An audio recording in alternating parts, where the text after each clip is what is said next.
తిరుపతి జిల్లా రేణిగుంటలో రైల్వే ఉద్యోగి కిల్లి రవి ఆత్మహత్య చేసుకోవడం సంచలనంగా మారింది. రవి ఆత్మహత్యకు మహిళా సంఘ నాయకురాలు ఉషారాణి వేధింపులే కారణమని ఆరోపణలు వినిపిస్తున్నాయి. ఉషారాణితో 3 ఏళ్ల నుంచి రవి సహజీవనం చేస్తున్నట్లుగా తెలుస్తోంది. సర్వీస్ రికార్డుల్లో నామినీగా తన పేరు పెట్టాలని ఉషారాణి ఒత్తిడి చేయడంతో పాటు తన పేరుపై కోటి ఇన్సూరెన్స్ చేయాలని రవిపై ఒత్తిడి చేసినట్లుగా సమాచారం.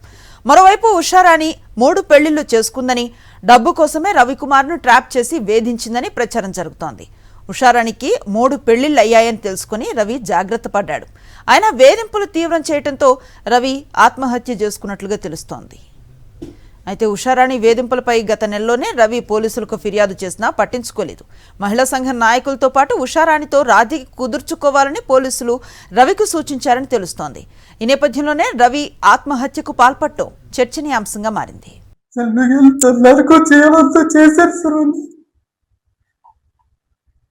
దానికి సంబంధించిన ఆధారాలు నా దగ్గర ఉన్నాయి. అవన్నీ తలుచుకుంటే రాత్రులు నిద్ర పట్టేది కాదు, చచ్చిపోవాలని నాకు అనిపించింది.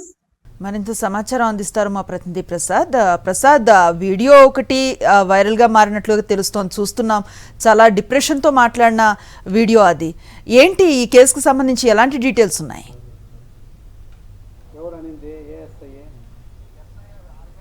అనుశ్రీ, రేణిగుంటలో ఓ యువకుడు హనీ ట్రాప్లో చిక్కుకుని నేడు వికతక జీవిగా మారాడు. 2017 నుంచి ఉషారాణి అనే ఓ మహిళతో సహజీవనం చేస్తున్నారు. అనంతరం ఈ హనీ ట్రాప్గా మారి ఆమె వేధింపులు తాళలేక నేడు ఆత్మహత్య లేదంటే ఇంకా హత్య అనే కోణంలో కూడా పోలీసులు విచారిస్తున్న పరిస్థితి ఉంది. రేణిగుంటలోని రైల్వే స్టేషన్లో సిఆర్ఎస్లో టెక్నీషియన్గా పనిచేస్తున్న కిల్లి రవి అనే యువకుడు గత రేణిగుంటలోనే తూర్పుగోదావరి జిల్లాకు చెందిన కడియం గ్రామానికి సంబంధించిన వ్యక్తి. రేణిగుంటలో ఉద్యోగం చేస్తూ ఇక్కడే ఓ ఇంట్లో అద్దెకుంటూ జీవనం సాగిస్తున్నాడు. ఈ నేపథ్యంలోనే ఉషారాణి అనే మహిళతో పరిచయం ఏర్పడింది. అనంతరం ఆ మహిళ ఇతన్ని ఉన్న వీడియోలన్నీ కూడా రికార్డ్ చేసి ఇతన్ని బ్లాక్మెయిల్ చేయడం అనేది ప్రారంభించింది. దీంతోపాటు అతని ఉద్యోగంలో ఎస్ఆర్లో నామినీగా ఆమె పేరు రాయాలని, అదేవిధంగా అతనిపై ఉన్న ఇన్సూరెన్స్ నామినీ కూడా ఆమె పేరు రాయాలని కూడా వేధింపులు ఎక్కువగా పెరుగుతున్నాయి. దీంతో అతని మీద అనేక మార్లు కూడా పోలీసులకు ఫిర్యాదు చేసింది.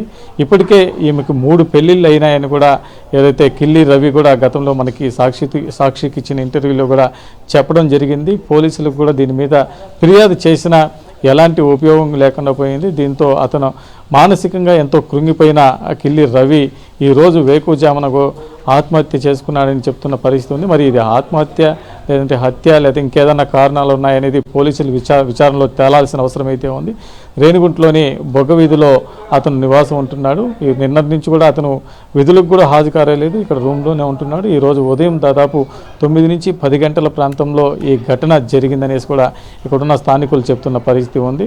రేణిగుంటలో బొగ్గ వీధిలో ప్రస్తుతం అతను ఉన్న ప్రాంతం అంతా కూడా మనం చూడవచ్చు. ఈ ప్రాంతంలోనే అతను నివాసం ఉండేది. ఈ ప్రాంతంలో నుంచి కూడా ప్రతిరోజు నిత్యం కూడా అతను విధులకు వెళ్ళేవాడు. ఈ ఉషారాణితో ఏర్పడిన పరిచయం తర్వాత ఇతనితో ఉన్న సన్నిహిత సంబంధాలన్నీ కూడా వీడియోతో రికార్డ్ చేసి అతన్ని బ్లాక్మెయిలింగ్ చేయడం అనేది ప్రారంభించింది. దీంతోపాటు ఆమె మీద అనేక అభియోగాలు ఉన్నాయి. గతంలో కూడా అనేక మందిని ఇలా విధంగా చేసింది అనే ఆరోపణలు దాదాపు 3 పెళ్లిళ్ళ పైన కూడా చేసుకున్నాయనేసి గతంలో సాక్షి టీవీకి ఇచ్చిన ఇంటర్వ్యూలో కిల్లి రవి కూడా పేర్కొనడం జరిగింది. ఇలాంటి ఘటనల్లో పోలీసులు కూడా చొరవ చూపించి ఇతనికి న్యాయం చేసే విధంగా చేసి ఉంటే ఈరోజు ఇతను మరణించేవాడు కాదనే కూడా ఇక్కడ పలువురు అభిప్రాయపడుతున్న పరిస్థితి. ఏదేమైనా కిల్లి రవి ఈరోజు మరణించడం అనేది ఒక ప్రశ్నార్థకరంగా మారిపోయింది. ఇది హత్య, ఆత్మహత్య లేదా దీని వెనుక ఇంకేదన్నా కారణాలు ఉన్నాయా? ఉషారాణి వెనుక ఉన్న పెద్దలు ఎవరు?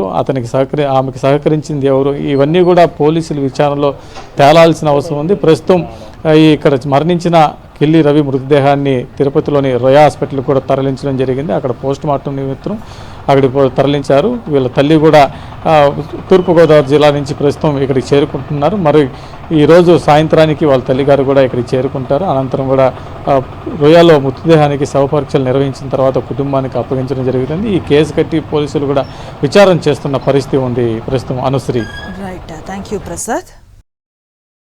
మరిన్ని అప్డేట్స్ కోసం ఛానల్ ను సబ్స్క్రైబ్ చేయండి. నోటిఫికేషన్స్ కోసం బెల్ ఐకాన్ పై క్లిక్ చేయండి.